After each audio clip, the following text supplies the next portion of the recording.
नमस्कार दोस्तों, आज मैं आपको सुनाऊंगा दान का कमाल। प्राचीन काल में सोरठ राज्य के राजा वीरभद्र दान पुण्य के लिए बड़े लोकप्रिय थे। द्वार पर आने वाला कोई भी याचक खाली हाथ न जाता था। उनका यह सारा दान अनीति और अधर्म की कमाई से होता था। सरकारी खजाने का कितना ही पैसा उनके ऐश और आराम पर खर्च हो रहा था, जनता पर खर्च हो रहा था।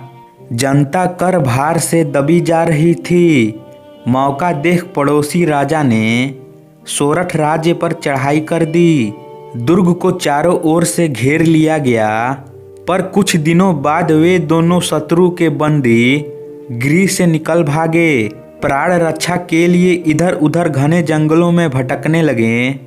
एक दिन परेशान होकर रानी ने कहा, मैंने सुना है कि सोनल नगरी का एक सेठ पुण्य खरीदने का कार्य करता है।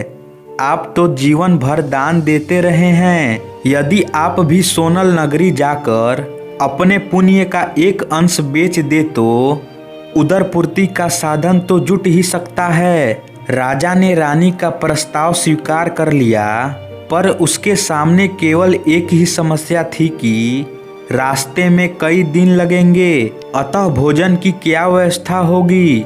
उस समय राजा रानी एक गांव में ठहरे हुए थे, अतः रानी गई और पड़ोसियों का आटा पीसकर मजदूरी कर थोड़ा आटा कमा लाई।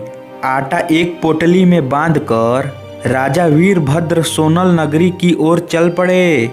चलते चलते शाम हो गई तो एक गांव में ही ठहर गए। उन्होंने आसपास वृक्षों से लकड़ी तोड़कर आग सुलगाई और 4 मोटी मोटी रोटियां सेक ली।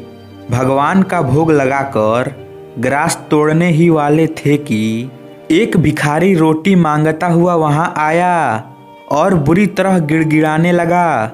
राजा को दया आ गई। उसने अपने सामने से 2 रोटियां उठाकर भिखारी को दे दी और शेष 2 रोटियां से अपनी भूख मिटाई। वहां से चलकर राजा सोनल नगरी पहुंचा। सेठ के सामने पहुंचने पर उसने अपना परिचय दिया। सेठ ने कहा, आप जिन पुण्यों को बेचना चाहते हैं उन्हें एक कागज पर लिखकर तराजू के पलड़े में रख दीजिए। राजा ने वैसा ही किया, पर तराजू ज्यों का त्यों रहा। सेठ ने वस्तु की स्थिति समझते हुए कहा, मुझे ऐसा प्रतीत होता है आपने अनीति और अधर्म की कमाई से दान दिया है। राजा बहुत लज्जित हुआ, वह पसीना पसीना हो गया। अब उसके पास कहने के लिए शब्द ही कहाँ थे। अतः सेठ ने पुनः कहा, मुझे आपकी परेशानियों पर पूरी सहानुभूति है।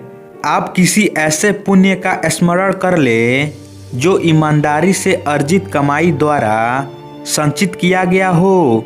यह सुनकर राजा काफी सोचता रहा।